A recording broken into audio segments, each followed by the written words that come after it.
அன்பானவர்களே, இயேசு எங்கும் இருக்கும்படி உயிர்த்தெழுந்து விட்டார். தேடுகிறவர்கள் கண்டடைவார்கள்.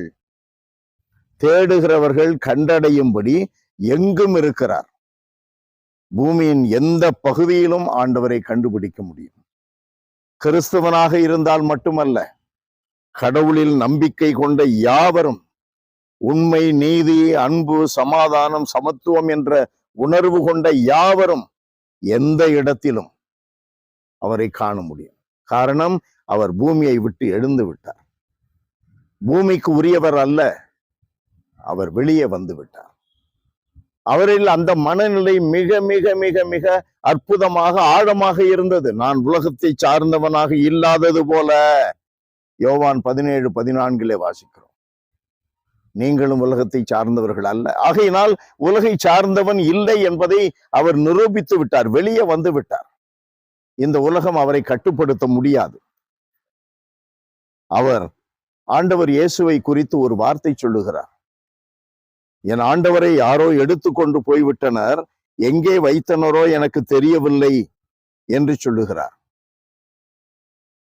இல்லைன்னா இந்த அம்மா ஆண்டவரை தூக்கிட்டு போக முடியுமா? ஏதாவது சாத்தியமான ஒன்றா? அத்தனை வாஞ்சை, அத்தனை தாகம், தன்னுடைய கடவுளை, மீட்பரை காணும்படி அவ்வளவு ஆசை. நமக்குள்ளே அந்த வாஞ்சை எங்கே வரும்? எப்பொழுது வரும்? அதுதான் நமக்கு மீட்பின் பாதைக்கான உறுதிப்பாட்டை நம்மிலே எழுப்புவது. அந்த ஆசைதான்.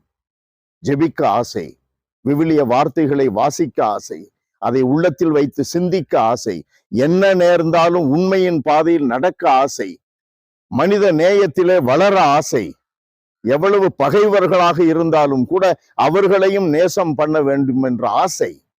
அது எப்பொழுது வருகிறதோ அப்பொழுது இயேசுவை காண முடியும். இப்படி ஆசைப்பட்ட மகதலா மரியாவுக்கு எதிரே நிற்கிறார் ஆண்டவர் இயேசு. மரியா என்று அழைக்கிறார். நம்மையும் அழைப்பாரா?